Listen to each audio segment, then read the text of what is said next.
ডাকাতি রোধ করতে সিসি ক্যামেরা একটা গুরুত্বপূর্ণ বিষয়। অনেকের দোকানে আছে, কিন্তু দোকানে যখন চুরি হয় দোকানের ডিভিআর সহ নিয়ে যায়। দোকানেরটা আছে, এটা ব্যক্তিগতভাবে ভালো, কিন্তু বিভিন্ন গুরুত্বপূর্ণ পয়েন্টে যদি সিসি ক্যামেরা স্থাপন করা যায়, এটার মনিটরিং থাকবে আমার থানাতে, তাহলে চুরি ডাকাতি রোধ করা যাবে। এই ক্ষেত্রে আপনাদের সহযোগিতা চাই।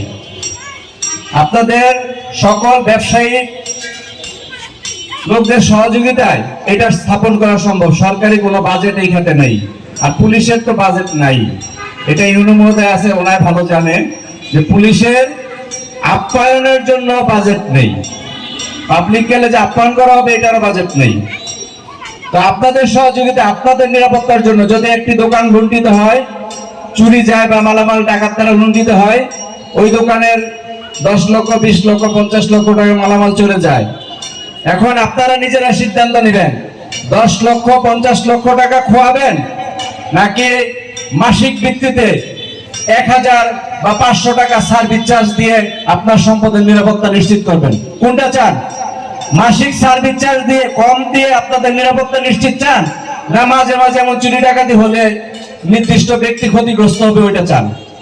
একটু সময় সাউন্ড দেন, কোনটা চান? তাহলে সিসি ক্যামেরা স্থাপনের ব্যাপারে সহযোগিতা করবেন। সকলে একটা আওয়াজ দেন, সবাই আওয়াজ দিলে অনেক আওয়াজ হবে। সেই সাথে প্রতিটা বণিক সমিতি যদি এখানে 8টা হয়ে থাকে, 3 জন করে যদি নাইট গার্ড থাকে তাহলে হলে 24 জন, 4 জন করে হলে 32 জন। আমার মনে হয় এই কালিয়াতিতে একটি বুট বা একটা পিনও যদি চুরি করার দুঃসাহস দেখায়, তাকে আমরা শনাক্ত করতে সক্ষম হবে এবং তাৎক্ষণিক আপনাদের সিকিউরিটি ব্যবস্থা জোরদার করতে হবে, এর কোনো বিকল্প নেই। কারণ চোর আসে কোথা থেকে? আমরা চোর ধরেছি, বাড়ি কোথায়? রংপুর, থাকে কোথায়? জিরাব, আশুলিয়া থানায়।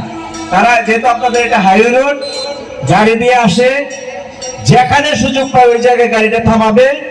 গাড়ি নষ্ট হয়েছে এই ভাব ধরে তারা যে কোনো একটা দোকানের মধ্যে চুরির ব্যবস্থা করে। চুরিটাই লোকজন যদি থাকে জেগে যায়, তাকে মারপিট করলে হয়ে যায় ডাকাতি। ইতিমধ্যে আমরা অনেক চোর ধরে দিয়েছি। ইভেন আপনারা অবগত আছেন, গত 1 সপ্তাহ আগে আমরা 6 জন ডাকাতকে অস্ত্রশস্ত্র সহ ডাকাতির প্রস্তুতি করাকালে আমরা গাড়ি সহ আটক করি। আটক করে মামলা নিয়ে আদালতে প্রেরণ করি।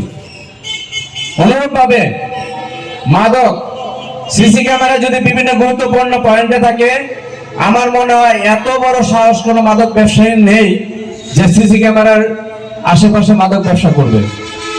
এই থানাতে যোগদানের পর আপনাদের যে উপজেলা নির্বাহী অফিসার আছে, অত্যন্ত ভালো লোক, ওনার মাধ্যমে বিভিন্ন মাদক ব্যবসায়ী ধরে আমাদের মোবাইল কোর্টের মাধ্যমে এই পর্যন্ত মনে হয় কম করে হলো 20 জনকে সাজা দেওয়া হয়েছে। আমরা কাজ করতে চাই, কাজ করার পরিবেশ দরকার। মানুষের ভুল ত্রুটি থাকে, সকলেরই আছে, কেউ ভুলের ঊর্ধ্বে নাই, কিন্তু পিছনের দিকে না তাকিয়ে আমরা সামনের দিকে এগিয়ে যেতে চাই। এর জন্য সকলকে আস্থার সহিত কাজ করতে হবে। আপনারা যদি আপনাদের বণিক সমিতি আছে, আপনারা যদি এই যে বলে মাসিক চাঁদা, আমি চাঁদাটা বাদ দিতে চাই। চাঁদাটা শুনতে খারাপ শোনা যায়, এটাকে যদি বলা হয় মাসিক সার্ভিস চার্জ, তাহলে কেউ আর এটাকে নেগেটিভ সেন্সে নেবে না। মাসিক সার্ভিস চার্জ সব ক্ষেত্রেই দরকার।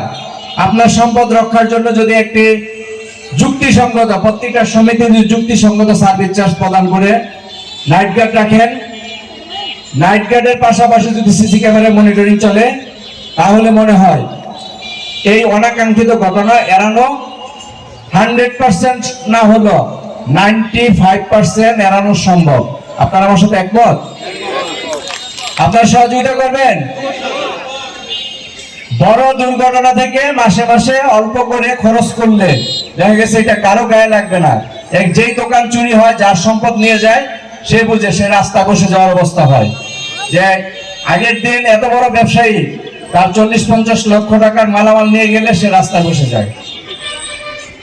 আমরা আমাদের পক্ষ থেকে আমরা সার্বক্ষণিক আমরা চেষ্টা করে যাচ্ছি। শুধু আমি যে রাত্রে জাগি তাই না, ডাকাতদের ধরার জন্য আমরা নতুন চেষ্টা করতেছি, আমরা সিভিলেও গাড়ি দিয়ে মানে ওয়াচ করতেছি, যে সিভিল গাড়ির মাধ্যমে পুলিশের গাড়ি দেখলে দেখা যাচ্ছে এরা পুলিশের গাড়িকে ফলো করে অন্যদিকে মুভ করে।